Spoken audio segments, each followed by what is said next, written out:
families of Manasseh the son of Joseph.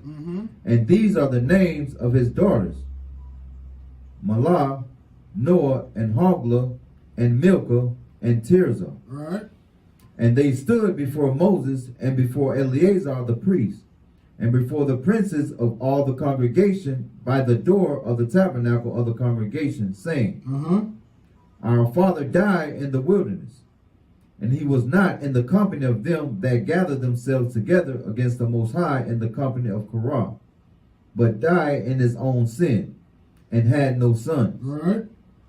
Why should the name of our father be done away from among the family, because he had no son? Give unto us therefore a possession among the brethren of our father. Read on. And Moses brought their cause before the Most High. And the Most High spake unto Moses, saying, The daughters of Zelophehad speak right. They do what? Speak right. Read. Thou shalt surely give them a possession of an inheritance among their father's brethren. Among their what? Among their father's brethren. Read. And thou shalt cause the inheritance of their father to pass unto them. Right. So, read on. Let's finish that thought out. Read on. Verse 8. And thou shalt speak unto the children of Israel, saying, If a man die and have no son, then ye shall cause his inheritance to pass unto his daughter. Right. And if he have no daughter, then ye shall give his inheritance unto his brother. And if he have no brother, then ye shall give his inheritance unto his father's brother. And if his father have no brethren, then ye shall give his inheritance unto his kinsman that is next to him of his family, and he shall possess it. And it shall be unto the children of Israel a statute of judgment, as the Most High commanded Moses. Right.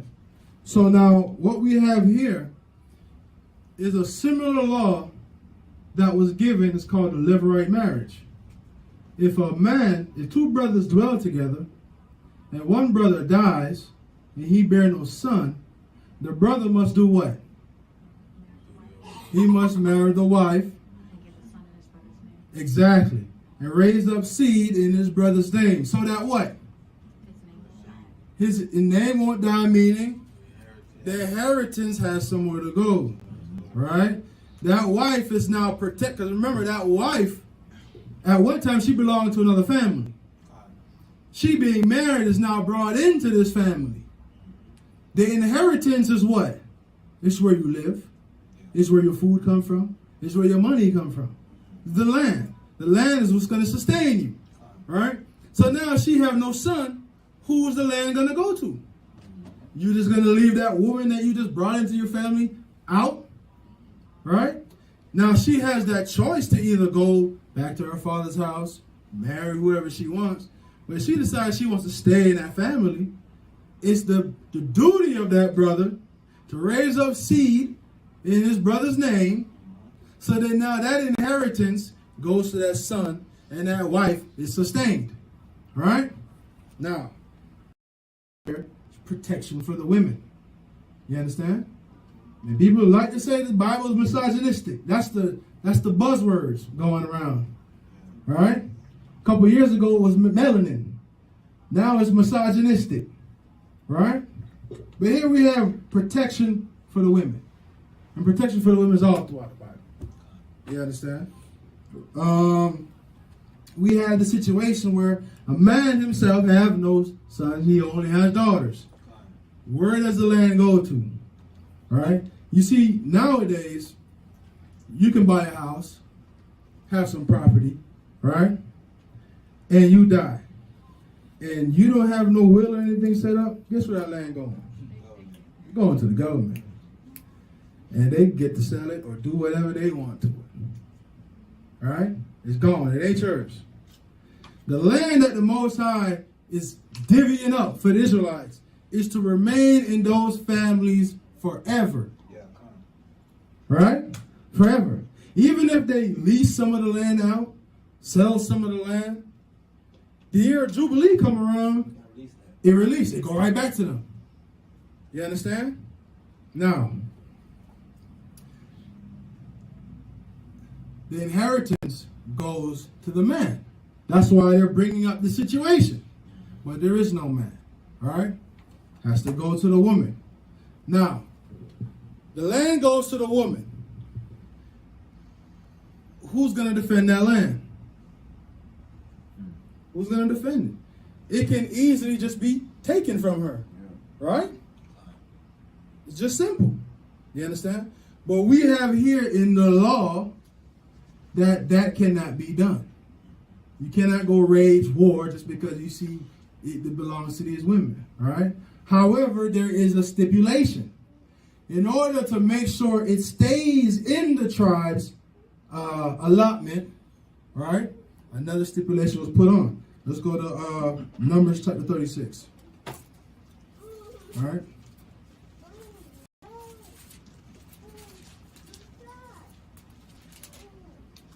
All right. Got that? 6-1. Come, you're going to start at 1. The book of Numbers, chapter 36 and verse 1. We're going to go through it real quickly. Come. And the chief fathers of the families of the children of Gilead, the son of Machir, the son of Manasseh, of the families of the sons of Joseph, came near and spake before Moses and before the princes of the chief fathers of the children of Israel. And they said, the Most High commanded my Lord to give the land of to give the land for inheritance by lot to the children of Israel. And my Lord was commanded by the Most High to give the inheritance of Zelophehad, our brother, unto his daughters. And if they be married to any of the sons of the other tribes of the children of Israel, then shall the inheritance be taken from the inheritance of our fathers, and shall be put to the inheritance of the tribe of whereunto they are received. Right. So what does it say right there? What's it saying? So she gonna take some. So she gonna marry from another tribe, then that becomes their inheritance. Right. So now, if Manasseh sisters, whatever land she, is in possession of, if she marries a Judite, that land now is owned by the tribe of Judah. Right? Because what? The scripture even tell you, a woman bring the inheritance to her husband.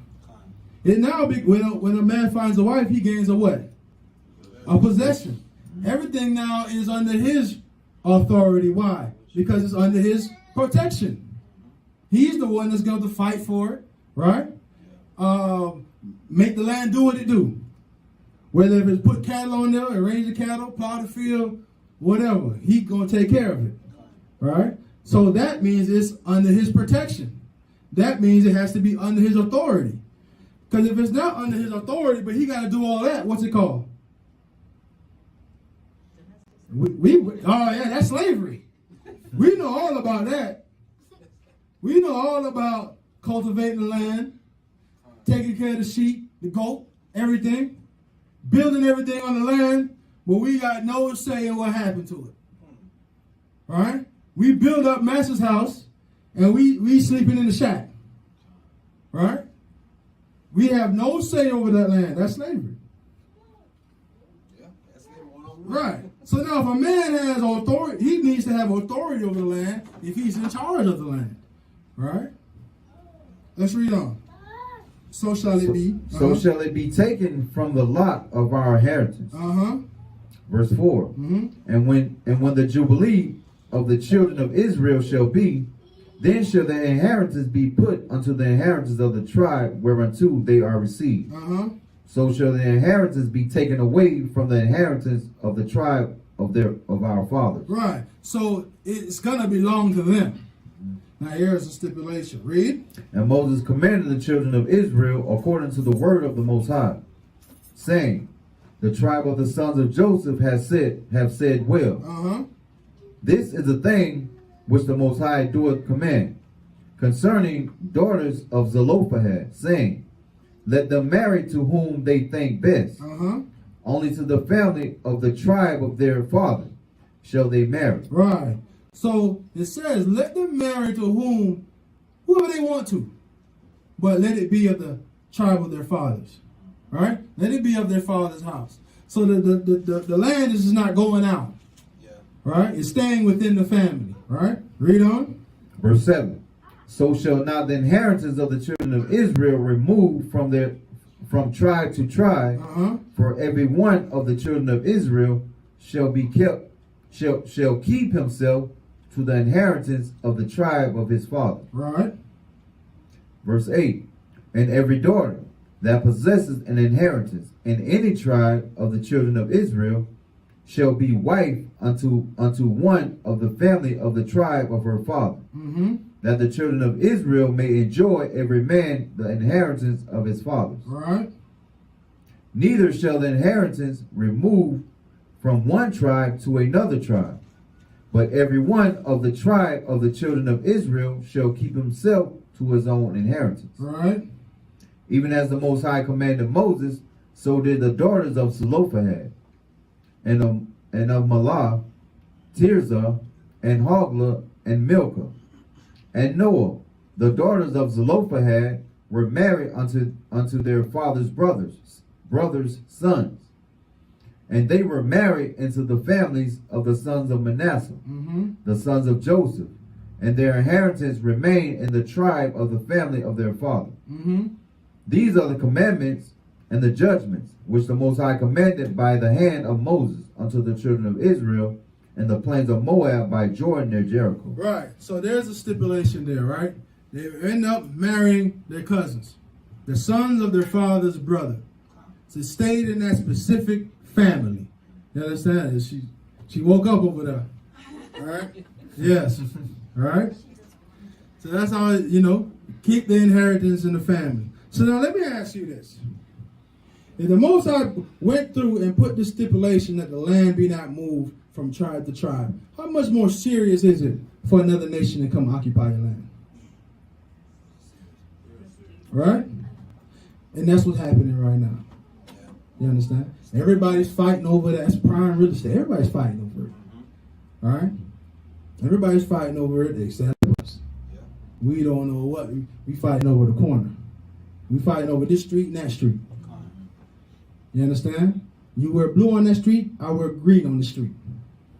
All right? In Grove Street in San Andreas. Right? Yeah, we don't know what we fighting over. We don't understand how important inheritance is.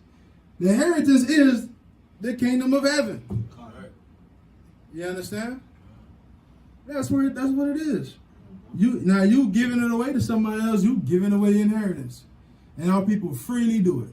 Yeah. And they go to outlandish lengths to give it away. If you know about Clubhouse, you know what I'm talking about. The craziest doctor, you know what I'm talking about. You hear the most ridiculous doctrines on that app from Christians doing and saying the most so Billy can be next door to them in the kingdom. Even though his grandfather was raping and robbing and murdering, lying and killing. All right? Well, what other answer does Christianity have for you? What else can they tell you but, forgive and forget? All right? God is love. Love everybody. They can't teach you justice.